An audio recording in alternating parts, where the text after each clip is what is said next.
Srila Prabhupada ki jai.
Jaya Radha Madhava Kunja Bihari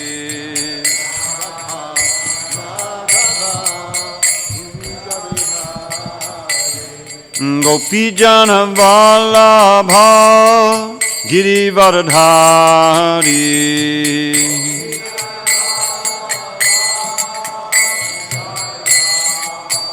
Jai Gopi Jana Vallabha Girivardhari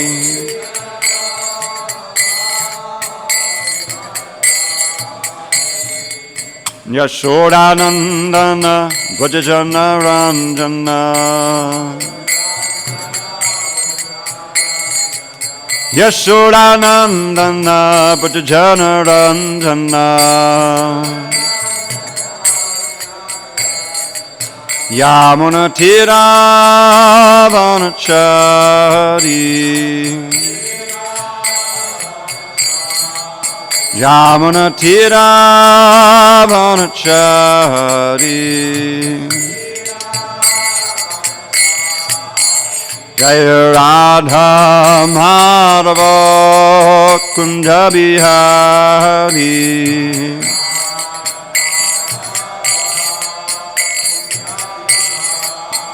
Jaya Radha Madhava Kunja Bihari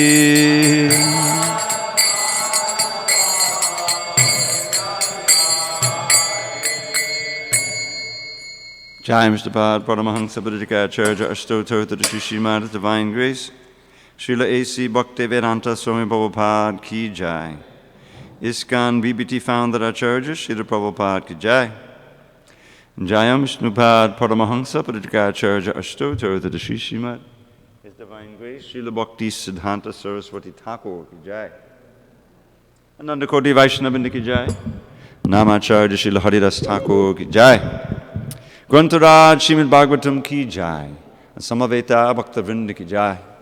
All glories to the assembled devotees. All glories to the assembled devotees. All glories to the assembled devotees. All glory to Sri Guru and Gauranga. Narayanam Namaskritya Narang chaiva narottamam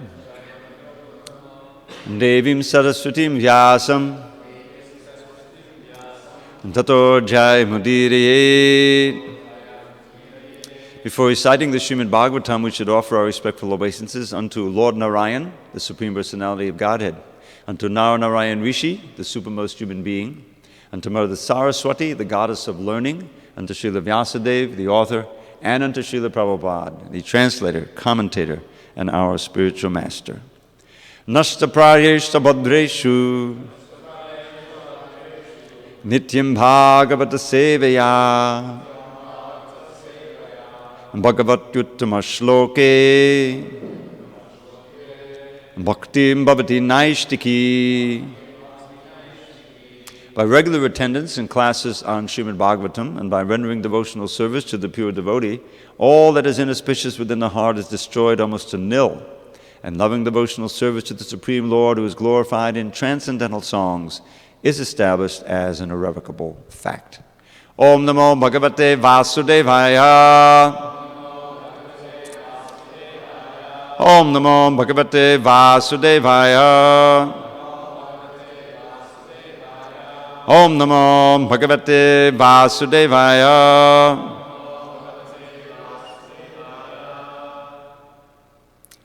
On this 29th day of December 2015, in Chicago, Illinois, we're reading from Srimad Bhagavatam, translation and commentary by His Divine Grace A.C. Bhaktivedanta Swami Prabhupada. And we are in Canto 7, The Science of God, Chapter 10, Prahlad, the best among exalted devotees, text number 25. Prasada sumukham drishtva Brahma nadahadim hadim Stutva vagbi pavitrabhi Prahadevadi birvataha Pasada sumukham drishtva Brahma nadahadim hadim Stutva vagbi pavitrabhi Prahadevadi birvataha Pasada sumukham drishtva Brahma nadahadim hadim Stutva vagbi pavitrabhi Prahadevadi birvataha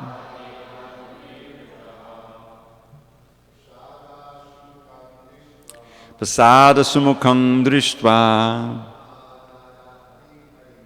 Brahma nadahadim hadim Stutva vagbi pavitrabhi Prahadevadi birvataha Pasada sumukham drishtva Brahma nadahadim hadim Stutva vagbi pavitrabhi Prahadevadi birvataha. Ladies? Pasada sumukham drishtva Brahma nadahadim hadim Stutva vagbi pavitrabhi Prahadevadi birvataha. Pasada sumukham drishtva Brahma nadahadim hadim Stutva vagbi pavitrabhi Prahadevadi birvataha. Pasada sumukham drishtva Brahma nadahadim hadim Stutva vagbi pavitrabhi Prahadevadi birvataha. Pasada sumukham whose face was bright because the Supreme Lord was pleased. Drishtva, seeing this situation. Brahma, Lord Brahma. Naraharim, unto Lord Nrsingadev.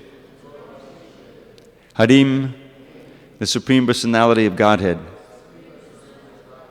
Studva, offering prayers. Vagbhihi, by transcendental words. Pavitrabihi, without any material contamination. Praha, address the Lord. Deva adibihi, by other demigods. Vitaha, surrounded. Now before we go on, just one note on these synonyms. This phrase, Naraharim Harim, is interesting. You may not know this, but we have the word Nrsingadev, or Nrsinga. So the Nra is short for Nara, which means human being. And Singha, of course, means lion. When in the alternate name, we have Narahari, right? Narahari. I sing every morning, Narahari Rupa. In that context, Hari refers to the lion. The lion, he takes you away. You're walking through the forest and he'll grab you and take you away to his lair and eat you. So Narahari, when his name is Narahari, means half man, half lion, just like Nrsinga. So here, when it's Naraharim Harim, Naraharim refers to half man, half lion, and Harim, of course, means that he's the personality of God. It's a little play of on words there. So I'd share that with you because you probably didn't think of that. Translation.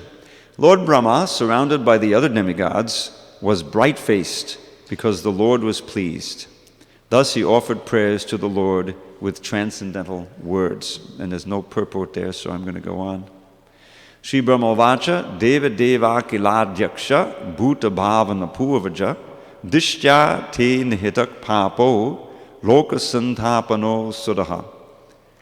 Lord Brahma said, O Supreme Lord of all lords, proprietor of the entire universe, O benedictor of all living entities, O original person, Adi Purusha, because of our good fortune, you have now killed this sinful demon who was giving trouble to the entire universe.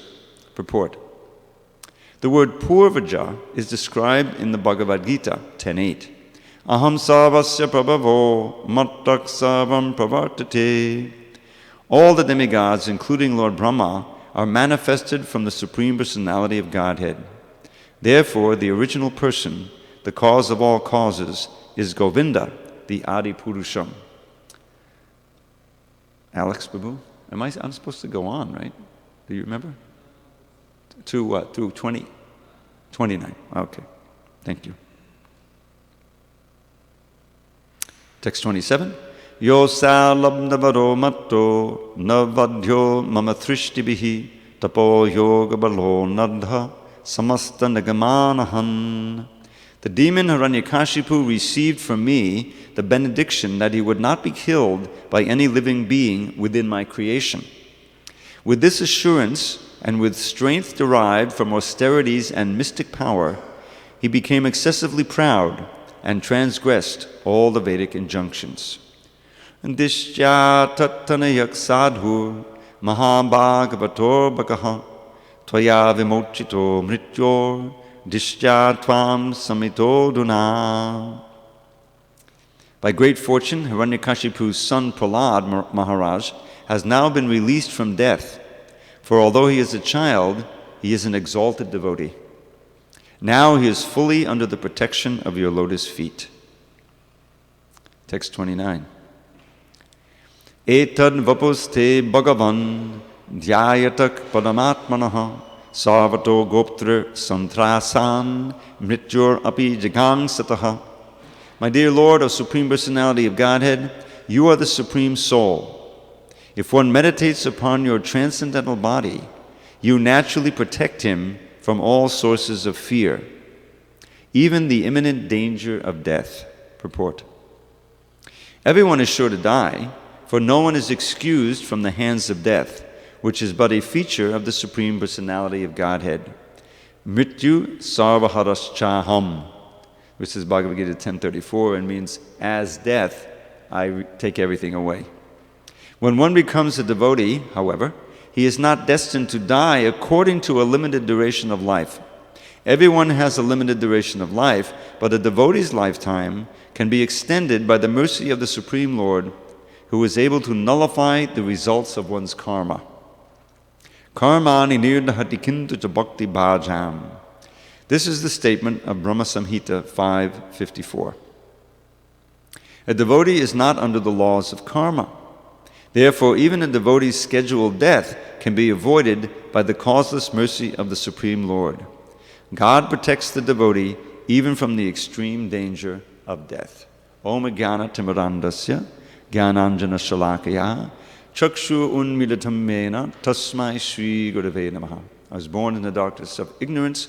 My spiritual master, Srila Prabhupada, opened my eyes with the torchlight of knowledge. I offer my humble obeisance unto him and all members of Sri Parampara. So at the beginning of this passage, we read 4 or 5 verses here. It describes how Lord Brahma is very happy. The word Dishya is used in the first verse, 26, and also by Lord Brahma himself. Dishya means by good fortune. So Lord Brahma and all the other demigods are very, very pleased that Hiranyakashipu has been killed. It's described he was like a migraine headache in the whole universe. He had actually conquered everyone, and they all had to offer their respects to him. Except for Brahma, Vishnu, and Shiva. They were all bowing down to Hiranyakashipu, even Narada Muni. And he was a classic demon. He was like one of the first demons in the universe. You know what his name means, Hiranyakashipu, always very eager to gather as much gold as possible, and eager for the soft bed and the bed companion, Prabhupada says in one of the lectures I heard. So this is the nature of the demons. They're always looking for materialistic aggrandizement, and they'll do anything for that. Be very cruel, torment his own son, kill so many people. So now he's been killed by Lord Nrsingadev, and Brahma is very happy. Now, just a little history. When Hiranyakashipu was first killed, all the demigods had gathered there, and Nrsingadev was blazing with anger. You know, and he had all these arms, all these weapons, and he had just annihilated all of the demons who had rushed forward after Hiranyakashipu was killed. And his eyes were very reddish, and he was roaring, even after he sat down on the throne. So they started to offer prayers from a distance. He was frightening to the demigods. So Brahma offered prayers, and the Vidyadharas offered prayers, and the Devas, and even Lakshmi offered prayers. But no one could pacify Lord Nrsingadev. So finally they said, Prahlad, he likes you. You go forward and see what you can do. So Prahlad went forward very fearlessly, because he was in very intimate compact of love with Lord Nrsingadev. And as soon as he came forward, Nrsingadev became Komala Nrsinga. You've seen the different Nrsingas?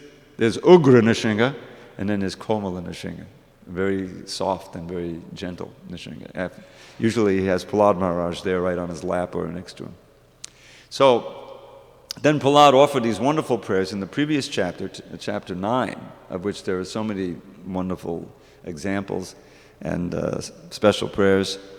And so while he's offering his prayers, Nrsingadev is very, very pleased. And Brahma is very pleased to see Lord Nrsingadev pleased and calm and happy. So that's the first verse. And he begins offering his prayers, O Supreme Lord, O Benedictor of all living entities, because of our good fortune, you have now killed the sinful demon who was giving trouble to the entire universe. So he's thanking him. And then he confesses, or you can imagine Lord Brahma, and it happens that Lord Nrsingadev says to Brahma, don't give the demons any more benedictions, okay?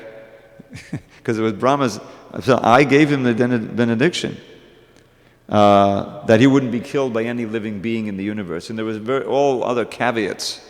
The first thing he asked for was immortality. But Brahma couldn't give that because he doesn't have it. He may live a long time, but he also dies eventually. Long time, 311 trillion, 40 billion years. So he says, okay, you can't give me immortality, but grant that I won't be killed in the day or the night. Grant that, okay, you got it. Grant that it won't be killed by any creature created by you. Okay, you have it. Grant, but I won't be able to be killed in the sky, on the land, or in the water. Yeah, okay, I can't be killed by any weapon. So there's a whole list. And Hiranyakashipu felt, well, I've got a back door to immortality, because if I can't be killed by any of these things, then who can kill me? I heard a lecture recently where Prabhupada says he didn't think, so Lord Nrsimhadev, or the Lord, had to fulfill all of these benedictions of Brahma and still kill Hiranyakashipu. So he wasn't killed by any created creature. He wasn't killed by an animal. He wasn't killed by a human being. He was killed by half and half. He wasn't killed by any weapons. He was killed by the nails. He wasn't killed in the sky, in the land, or the water. He was killed on the lap of the Lord. So every one of these, he wasn't inside or outside. He was in the doorway. Day or night? No, it was twilight. So all of these things were fulfilled. So in a few verses, Nrsimhadev will chastise Brahma and tell him, don't do it again. It was a big trouble.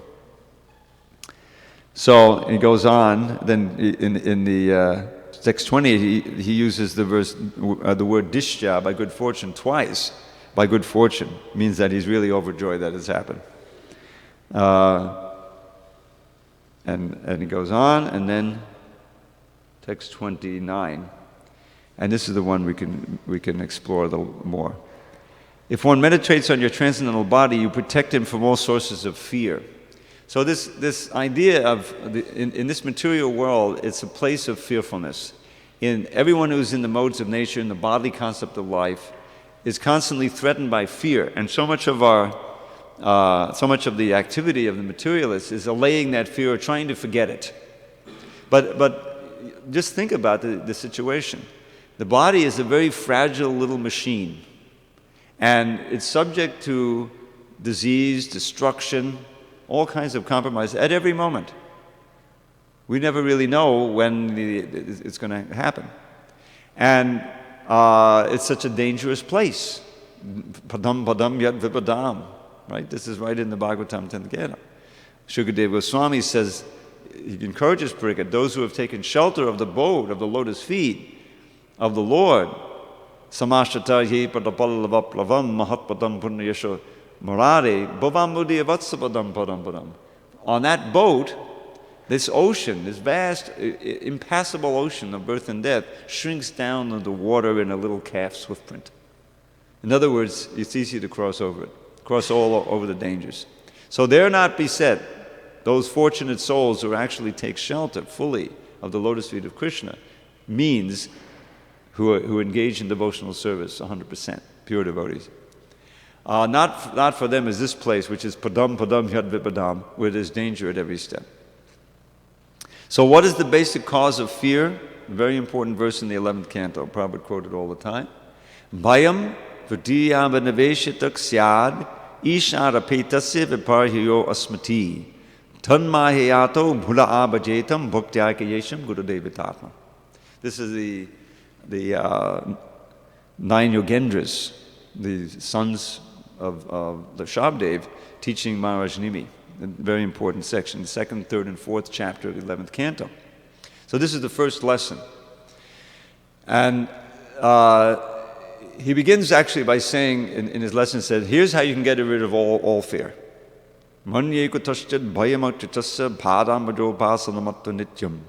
The best way to delay all fear is by constantly worshipping the lotus feet of Achyuta. You see, this will conquer all fear. And then he explains this is real Bhagavat Dharma. And it's very easy because it's been created by the Lord himself. If you really take up this process that the Lord has enunciated himself, then you don't have to worry, you won't slip, even if you run with your eyes closed. You know? Now, that requires a little bit of interpretation, and Sridhar Swami has given the explanation. It means even if you don't know anything about the Vedas, you haven't studied the Vedas, you don't know anything else, but you accept the Lord's own direction and his specific direction, Just like we were discussing those verses 1865 and 66 in the Bhagavad Gita. So this is Krishna's own instruction on how to approach him. And he says in Sarva Dharma Parityajya, you can give up all other dharmas. You can give up your swadharma in the varnashram. If you surrender and you follow this principle of thinking me, become my devotee, and so forth. So there you don't have to worry. And this is the path of fearlessness, he's saying there. But who's ready to take it? The devotees, hopefully, fully. But now he's describing those who don't take this path, and here's the source of fear. So, Bhayam Dvitiya Abhinaveshitak. So Dvitiya in this context means seeing things separate from the Lord. In other words, seeing something second. Dvitiya means something else besides Krishna. Everything is Krishna's energy. We're never separated from him. Not in 1 little inch or less than an inch. But we can be steeped in illusion and think we are separated. So Dvitiya Abhinaveshita means absorption in these things of this world, thinking that they have, forgetting God, thinking they have no relation to the Supreme. Ishadapetasya means turning away from the Lord. Just exactly like you might turn your back on the Lord. We're enjoined not to do that in the Nectar Devotion, right? Don't sit with your back to the Lord. But in another place, Prabhupada says, don't show your back to the Lord. It's not just sitting. That's why if you see, when we're doing our kirtan, I'm never just walking backward. This way, that way, this way, that. Try not to turn your back to the Lord. In the Roman Colosseum, if you turn your back to the emperor, you got beheaded. It's in the front. Anyway, so this is what we've done. We've turned away from Krishna, turned our back on Krishna, and we're absorbed in his material energy, but we're forgetting him. So that's Ishadapetasya. And in that situation, Viparyo Asmriti. Viparya means your whole situation is upside down. You remember the banyan tree in the 15th chapter? This whole material world is a perverted reflection, distorted reflection of the spiritual world. So instead of being the servants of God, we're his competitors. Instead of being the servants of God, using our senses to serve him, we try to serve our senses. Instead of thinking we're servants, we think we're the masters in this. Everything is upside down. This is called Viparya. And it's nourished by asmriti, forgetfulness. Forgetfulness of Krishna. And we've been in this situation for millions of births. And it's every single birth that we had is fraught with so much fear, so much anxiety. Look at the animals. Prabhupada points out the birds, They come, they land. I remember, robins, they would come and they'd get the worm out of where I grew up. We'd see a lot of those out of the ground. But they're always looking around, any little threat, some cat is, they get a scent of a cat, boom, they fly off. So they're always in anxiety, right? The fish in the ocean, the little fish, there's some understanding of a big fish. Prabhupada explains they have some power, they can tell at a distance that some danger is coming. Either the ear or whatever. And then they run away, right? This is what to speak of human beings. What is the, quote, defense industry in the United States, which is like what takes $1 trillion or something, or $500 billion every year? Because out of fear, supposedly, So this is the nature of life in this material world. And so he says, tanmayato. So Buddha, one has to be intelligent. And what to do? Abhajetam, to worship that very Supreme Lord that you turned away from. But how? Bhakti Aikayesham, with one-pointed attention. And, key, Guru Devatatma, to regard one's spiritual preceptor and master as one's worshipable Lord and master. Guru Devata Atma, one's very self. So this is the formula for getting rid of fear. And then he has a very interesting verse. Avidyamano yavabhati hidvayo dhyatur dhyas swaptamanoratha yatha tat karma sankalpakam mano buddhanarudhyad abhayam tataksyat. We're looking for abhayam, abhaya charanaravindavrei, like at Prabhupada's lotus feet. So this verse says, even though this whole absorption in the material energy is ultimately unreal, like a dream. Still, when one's intelligence is absorbed in that way, it's as if it were real. And then one performs certain activities, karma, that create sankalpa vikalpa, according to your desire, right? The mind's business is thinking, oh, this is desirable, this is undesirable. And it tells the senses, go here, do this, don't go over there like that. And we're constantly in that situation.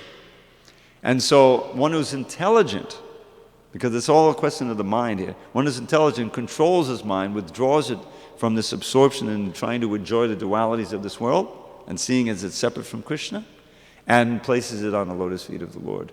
And in this way, attains fearlessness. And so how does one withdraw it? Next verse is all about chanting the holy name.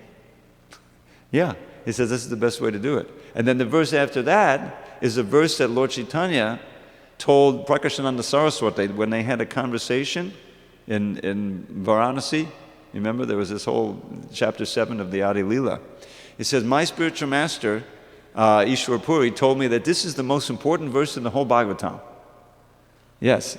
And what does it say? Evam bhataksva priyanama kircha jata anuraga dudachitta uchai hasatyato rotidiraudikaya tunmanavan rittadi lokabaya. It's describing the effect of chanting the holy name. So he says, when one has taken a vow to chant the holy name of Krishna seriously, Evam bhataksva priyanama kircha, and the name is, and God, the Lord is very dear to one. So priyanama kirta, jata anuraga, that name generates attachment for Krishna. Druta chitta uchai, and chanting loudly, the heart melts.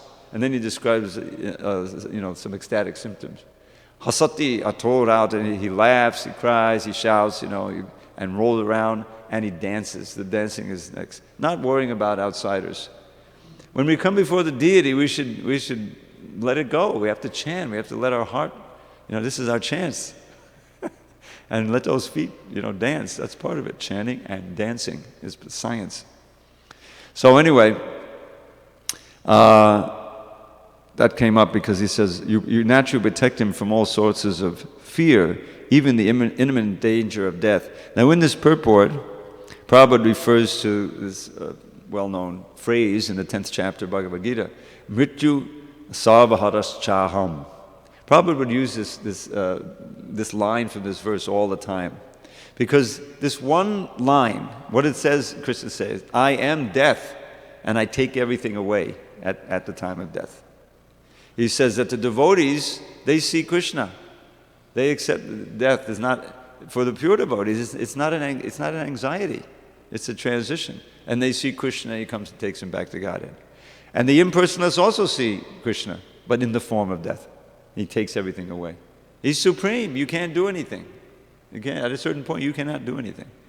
And he's coming at you, So it refutes the entire material enterprise of building up things in this world that are connected to you. I own this, I control this, this is my wife, this is my husband, this is this, and this is my position here, and the whole illusion of trying to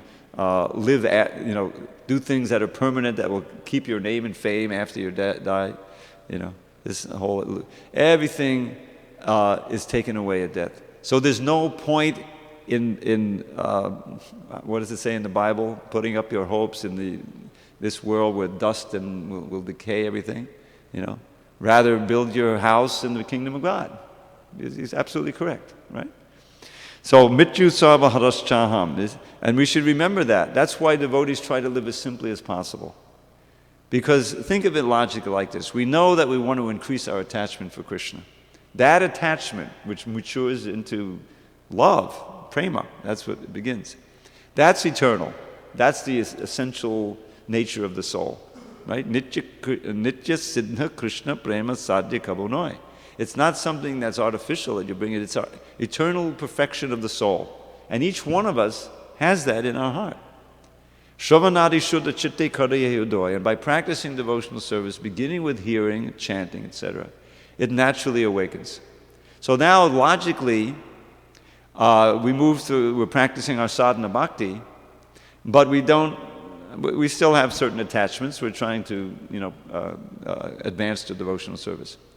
So the idea is that we want to transfer more and more of our attachment to Krishna. So therefore we want to minimize. Why cultivate an attachment that you'll eventually have to give up? You see? That will act as a anchor in your little boat going across the ocean back to Godhead. Logically, it doesn't make any sense. But because we're conditioned, we're habituated, we're reluctant to give up all our attachments. So this is the struggle that each of us has. And we find, also by our own experience, that things that we once thought were so important, or that we may have been addicted to, that we even knew were self-destructive, like drugs or something else, we may have been blessed with giving that up, and it's such a relief, right? But that's true of every attachment, subtle and gross. There are also all, impediments to devotional life. So it's two planes. One is intensely trying to increase the attachment to Krishna, seeing the deity with great love and devotion, praying. You can pray for attachment. Show of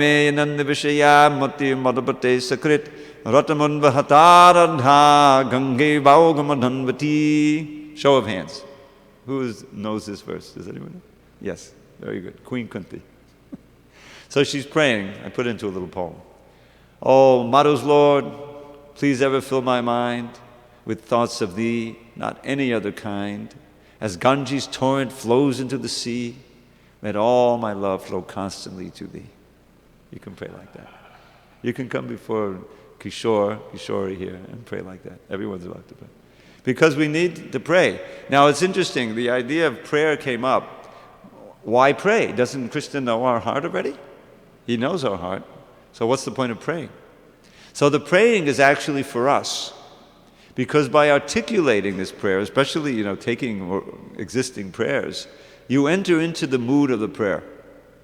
In other words, by your association through emotional as well as intellectual, with the prayer, even if your own composition, but it's the context of it, you're transformed. In other words, this prayer is so beautiful. By chanting it, Sanskrit, English, whatever, you're associating with Queen Kunti. And by associating with these great devotees, you pick up their mood. This is what Sangha does. Whoever you associate with, whatever you associate with, this is the way the mind works. It's like a Vaidurya gem. You put it next to something red and it looks red. You put it next to something blue, it looks blue. So if our mind, if we keep it absorbed in the vibrations from the great devotees and all their wonderful thoughts, and then we can enter into that mood. We can become purified in that way.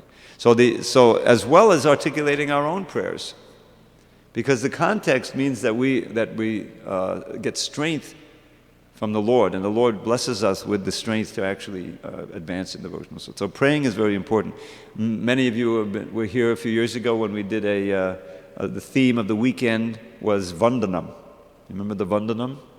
So the Vandanam includes prayer, obeisances, and glorification. Notice the perfect prayer every day, the song to Tulsi, right? Whoever takes shelter of you has his wishes fulfilled. So that's a glorification. You're so dear to Krishna, right? And then comes the obeisances, Namo, Namo, to Allah. It begins with obeisances, right? Then glorification, and then the prayer. Extended. Please make me a follower of the cow, damsel of the Braj. Please give me unwavering love for Radha and Krishna. My desire is to attain the service of Shri Shri Radha and Krishna. Now, before we say that prayer, we may not be thinking that's my ultimate desire. I know I should have that desire, but by attending Tulsi Puja, articulating it, chanting it, the desire will actually awaken. Especially if we read about the wonderful devotees and what their experience is by serving Radha and Krishna. This is why hearing is so important. Before we read Prabhupada's books or met a devotee, where were our desires? All meshed into the material energy, our own bodies and all kinds of things. But by contacting devotees, or devotees contacting us, reading the books, chanting Hare Krishna, our desires have changed, right?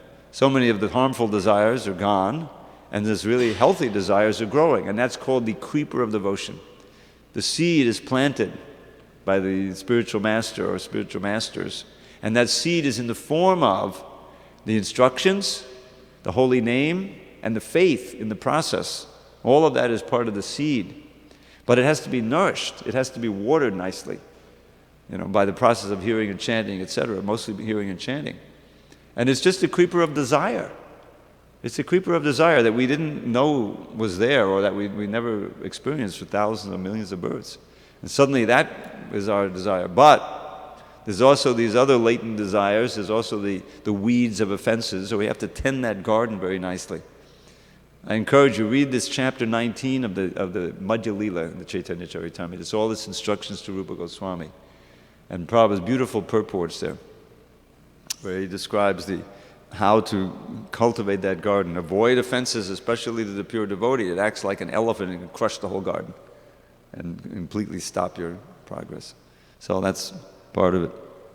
So now, the rest of the purport here, there is a discussion of karma. Now, we need to know how all of this works.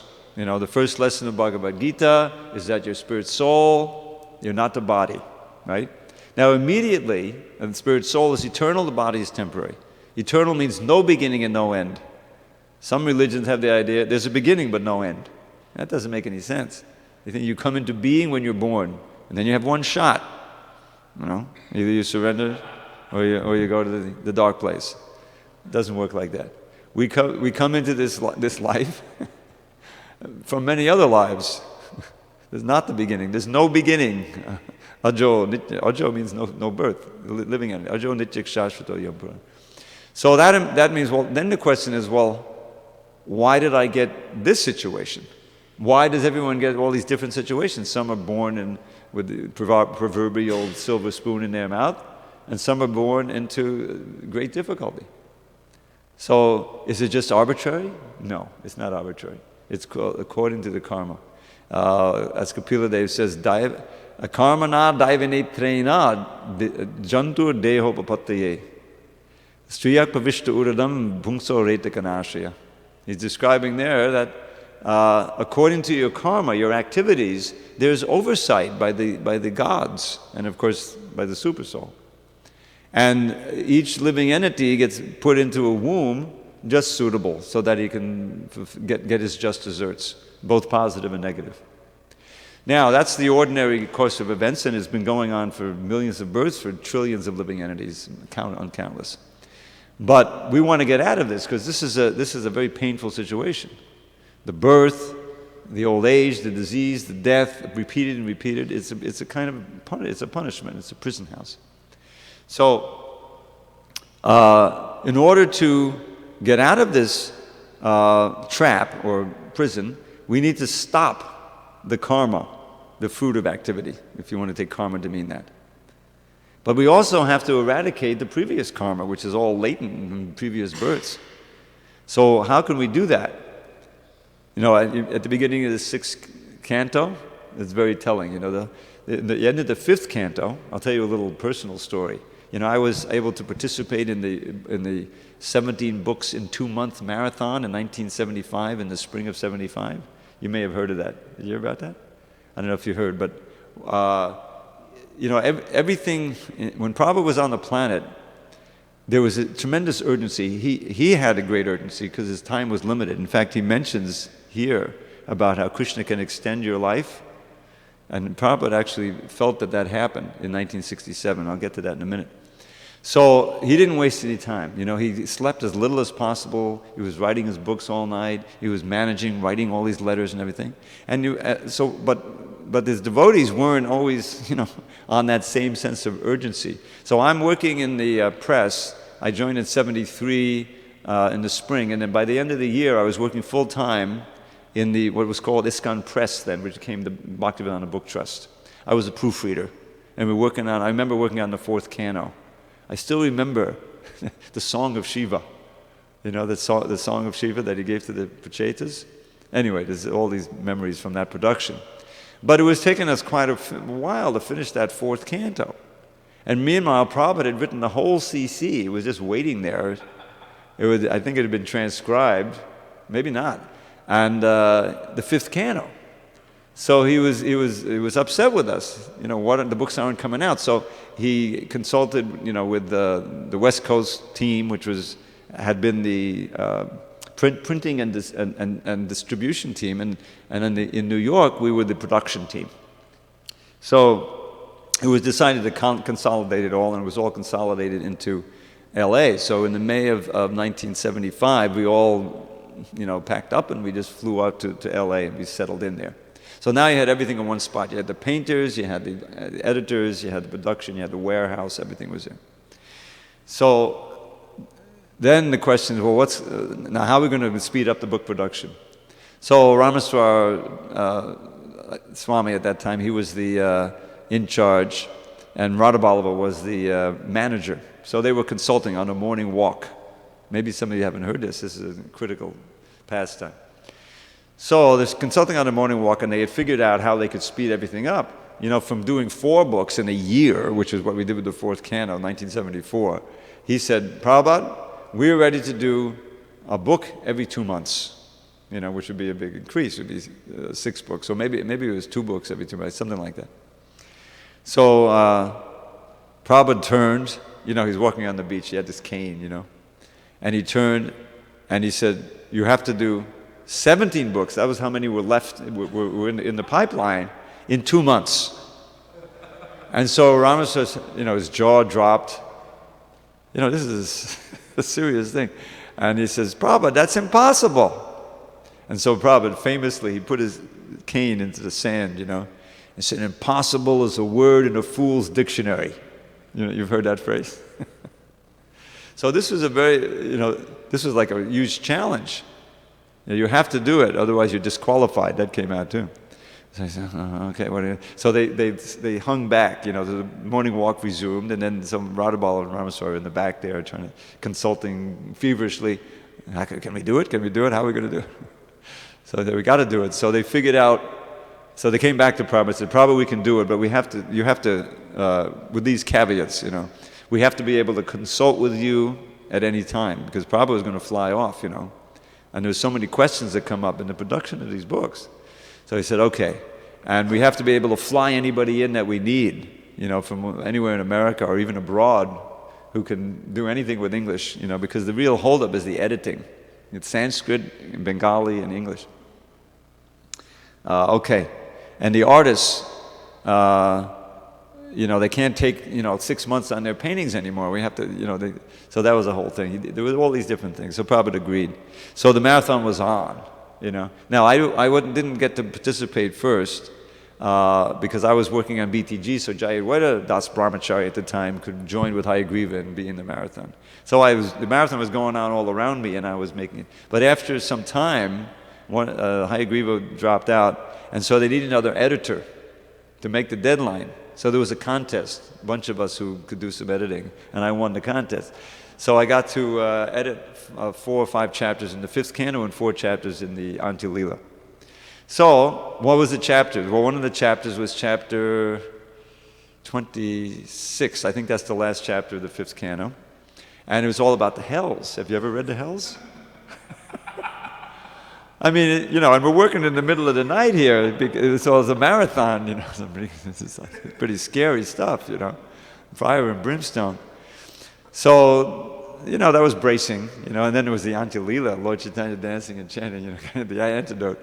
Anyway, it was a very ecstatic time, and I just thank my lucky stars, Krishna's blessing, I was able to participate in that original marathon. So then the 6th canto begins with King Pariksit in anxiety, not for himself, but for all these poor souls who are suffering in the hells. So he asks Shukadeva Goswami, how can they be relieved from this suffering? This is the heart of a Vaishnava, compassionate. And so Shukadeva Goswami, he tests his disciple there. And first he starts describing what is known as prayaschitta. Prayaschitta is a way of atoning for sin by doing great austerities and things like that. And there's a way of neutralizing the sin in that way. But you don't really eradicate it, because what happens is the desire is still there. And Pariksit says, no, that's not going to work. It's like an elephant bathing. Manye kundara shochava, this is a famous verse. So the elephant gets all dusty and dirty and sweaty in the jungle, and he goes into the lake, in the tank, or the pond, and he gets clean. But then he comes out, how's he going to get dry?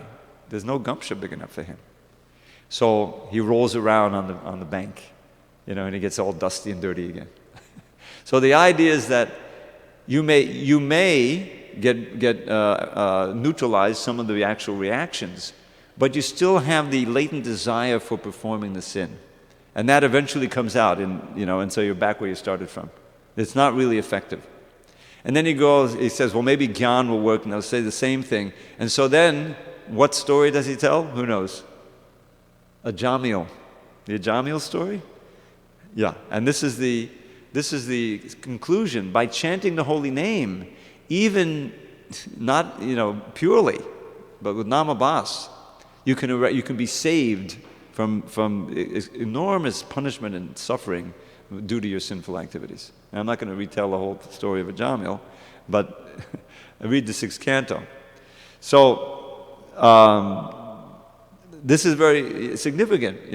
As devotees, we don't worry about karma so much because of the things what Prabhupada talks about here. And that is that as soon as you engage in devotional service, not pure devotional service, but you're really sincerely on the path, then Krishna eradicates so much of your karma. Your karma is eradicated. And he takes charge of your life. Meaning that if a devotee suffers, it's not due to karma.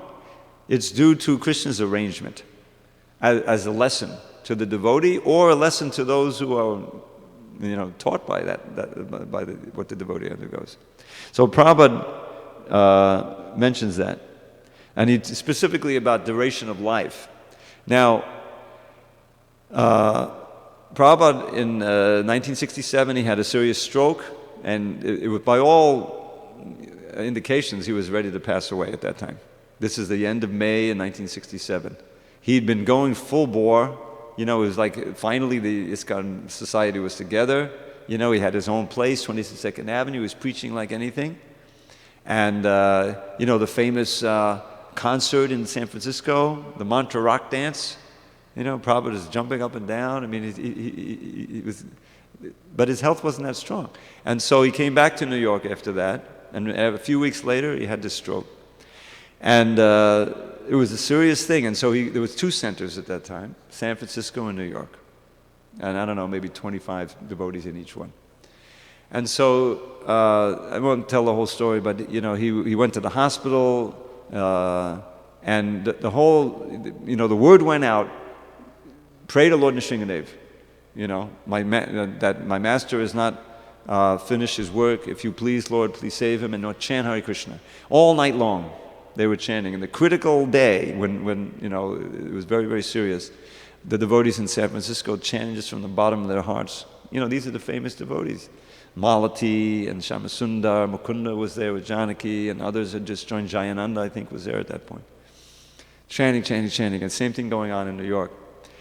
So Prabhupada, of course, survived, and he wrote them, and he said, because of your chanting, Krishna has given me a chance to complete my mission. Because what would have happened then? The Krishna consciousness would have disappeared. So Prabhupada, I have a feeling he's referring to that here. A devotee is not under the laws of karma, therefore even a devotee's scheduled death can be avoided by the causeless mercy of the Lord. God protects the devotee even from the extreme danger of death. So, this is revolutionary information. It's not like in 50 years, 100 years, this will be obsolete. This will never be obsolete. This is why Prabhupada's books are as fresh today as when he wrote them. The Bhagavad Gita never goes stale. This is eternally pertinent information for us. And then there's one other phrase, Prabhupada, Karmani nidhati kinchita bhakti bhajam. This is by way of illustrating this. This is a prayer of Lord Brahma in the Govinda prayers, Brahma Samhita. And he's saying there, he says, Yastvindra gopam atavendra maho svakarma bundana rupa palabhajana matanoti. That the Govinda, Krishna, through his agents, he's allotting the just desserts to every living entity in this world. whether it's Indra or some little insignificant bug. Everyone is in the program, you know. But as for the devotee, karmani nirdhati kinchita bhakti bhajam. The bhakti bhaja means one who's a devotee who's worshiping Govinda. All his karma is burned to ashes. Nirdhati means totally burned up for the devotee. And therefore, whatever you see a devotee experiencing, especially pure devotee, you should know that this is Krishna's arrangement to teach. Also, Prabhupada's whole pastime of disappearance went on for months in 1977. And he even said that, this is a lesson for you. To teach. This is in perfect way. He lived perfectly and he passed away perfectly. So it's all in Krishna's hands. And therefore there's no fear. You're in the hands of the Lord. So this is where we want to be at every moment. Any comments or questions on some of the points? Yes, Prabhu. Hare Krishna. Hare Krishna, Prabhu. Thank you for your class. You were making a point that the weeds of offenses could cause us to. I think this is a little loud. Yeah, we're getting some feedback. Can we turn it down a little bit? Does anyone know how to pull it down? Prabhu? Help them. They don't know. Oh, you're on it there? Okay. The weeds of offenses could cause everything to go stale for us. You mentioned that Gita's not stale, but offenses can make it go stale. And so, one point that was made in one of these verses of the Bhagavatam, it says that although Prahlad was a child, he was still an exalted devotee. Now, for us, if a 5-year-old child's come and give a Bhagavatam class, probably our respect, like, who is he? I've been in 20 years or however many years. And then we hear pastimes like the prostitute of Haridas Thakur. She became an exalted devotee. She walked in and gave a Bhagavatam class. A lot of times we find it hard to respect devotees, but if we had that situation, then it would probably be much more difficult. So my question is that sometimes we hear the highest standard of devotees like Prahlad, or so many we celebrate their pastimes, and a lot of exceptions like this where people, maybe from what I'm speaking to devotees, it could cause them to hide their faults. Like, I want to be like Prahlad, but if I have a fault, I don't want anybody to know. So I have to, pretend, and then, your anarthas will never go away if you have this false prestige, like Lord Chaitanya says. So is it detrimental for us? And if so, what can we do about it? To hear, like, always exalted devotees because when we hear Prahlad, when he makes a mistake, we hear that, he's not really, falling. He's pretending to be falling. And so that's kind of our situation. We pretend to be falling where we actually are falling. So, so that's pretty interesting question. So how is it detrimental to? Because it's easy to get discouraged. There's so many things to discourage us in this world. So can you explain a little bit about that? If you understand my question. I don't know. Maybe my ears, the mic. I think I understood your question, and if not, you can. So. The idea is that we hear about all these exalted devotees, give the mic, and they really are at a whole different level. And the idea of the mistake, that seems to come with Dhruva, where he went through this whole thing, and then later on, to avenge his son, he went a little overboard with the yakshas, right? And then I think Brahma came down and said, cool it, alienate all the yakshas because one of them killed your brother. So, but this didn't stop him from going back to Godhead, he was corrected there. So, how do we deal with our own faults? In other words, we try to present an image of faultlessness, but we know we don't. We have so many faults. So, how do we deal with that? Well, ideally, we can unburden ourselves to the guru or someone who we see as senior, who we trust.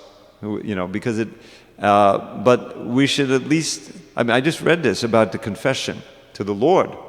There's I'm kind of fixated on this because it's part of the editing thing. In the Nectar of Devotion, there's a chapter or a section in, I think, the process of devotional service called submission. And it recently came up, well, what does that really mean, submission? How do we deal? And it turns out that a submission is like submitting a report with an entreaty.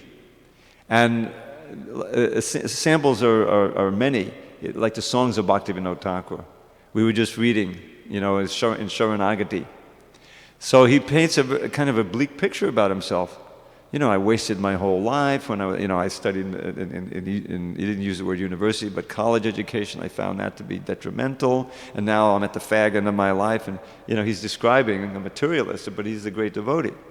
But he's doing this to the Lord. He's praying to the Lord, and so this is an important part of devotional service, to be able to open one's heart and mind to Krishna. And also, if possible, to a spiritual master, so that it can be cleansed out. The things get impacted. We get habituated to a certain kind of, I'll do A, B, C, and D, but there's no way I'm doing E. Or I gave up A, B, C, and D, but there's no way I'm giving up E, right? And so they can be real drags on our progress in devotional service. So we have to be honest with ourselves. We have to introspect, and we have to, really see. All right, what can I do to move forward today? And have a program of overcoming obstacles that have been in my path for, it could be years, because otherwise we'll get another chance next lifetime. This is why we're here now, because we didn't do it last lifetime. It's not that this is a very exceptional group here.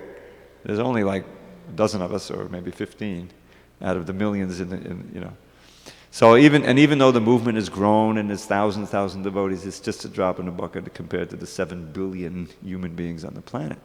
So that means that we have some devotional credit in the previous life, if it's just maybe Agyata Sukriti or something. But here we've made some progress, but we want to make as much as possible.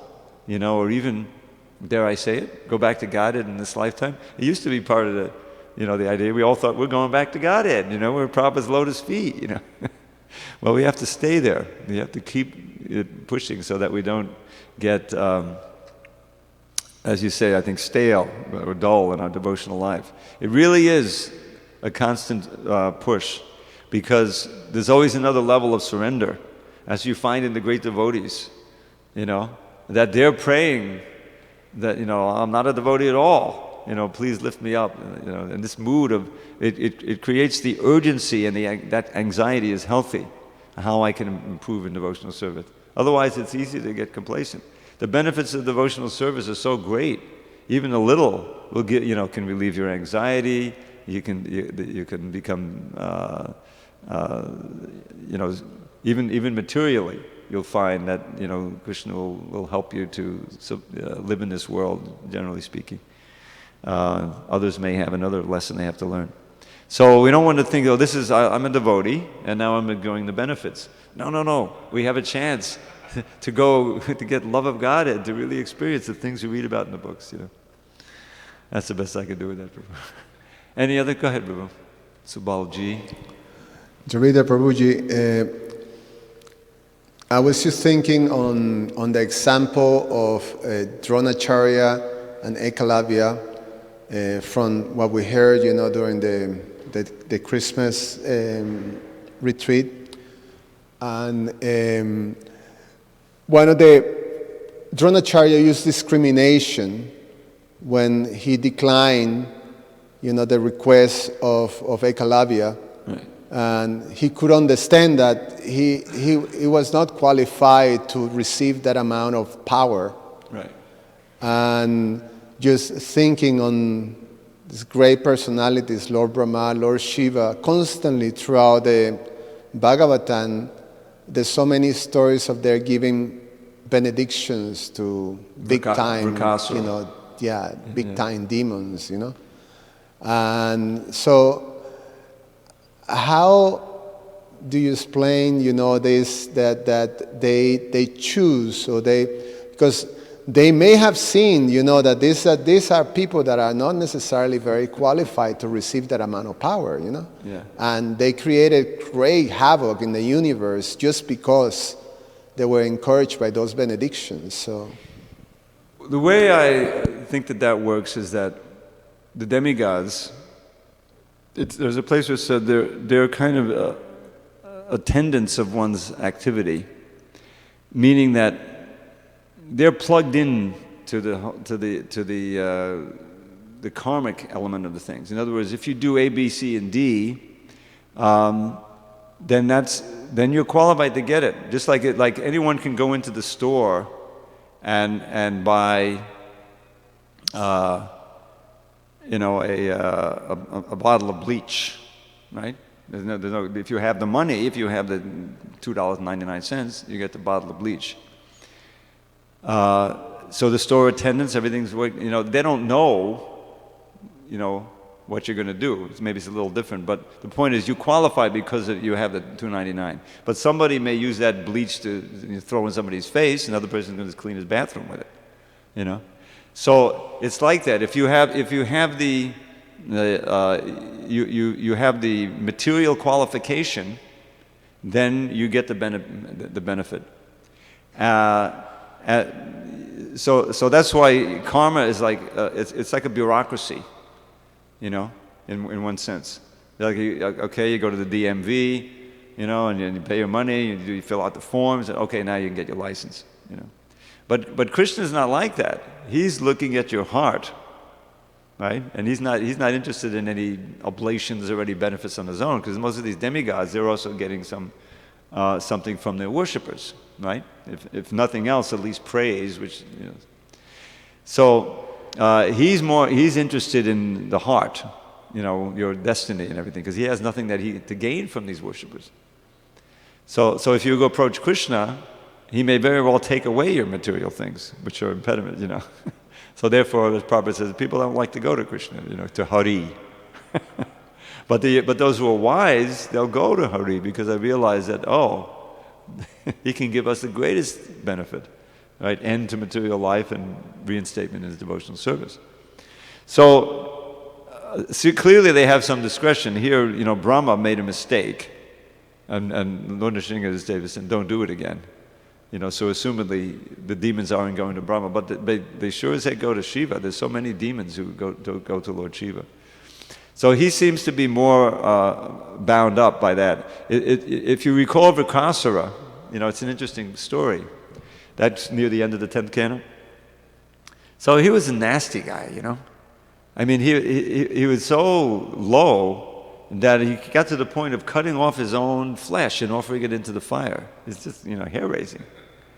But Shiva didn't actually go there until after a year. Even though he's known as Ashutosh, he knew that I don't want to, give this guy a benediction.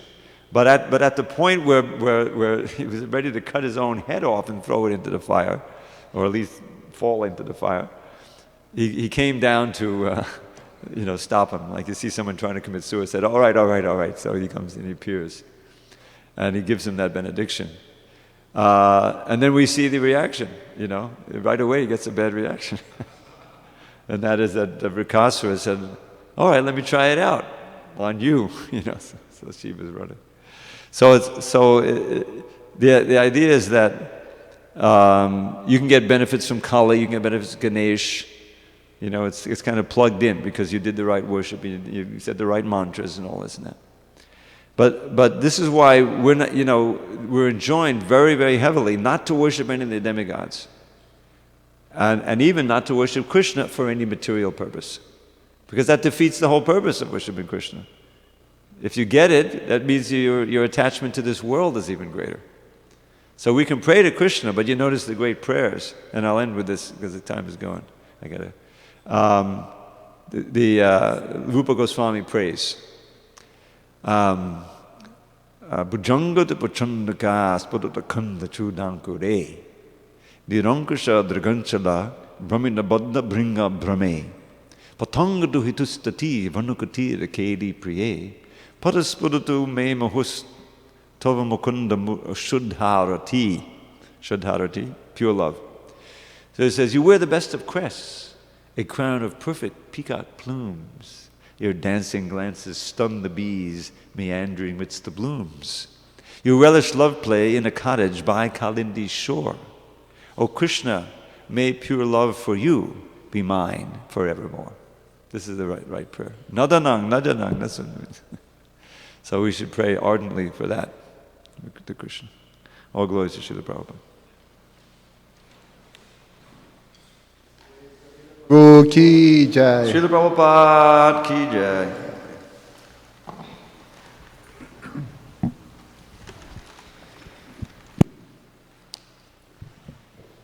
Anyone ever quote that verse in class before? Did you ever hear anyone quote that verse in class? Pujanga to Pachanga Bhakana.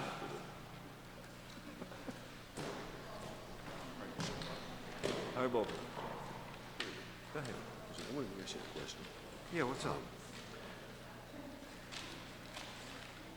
I'm Jewish. Okay. Are you familiar with the Torah? Not really. Okay.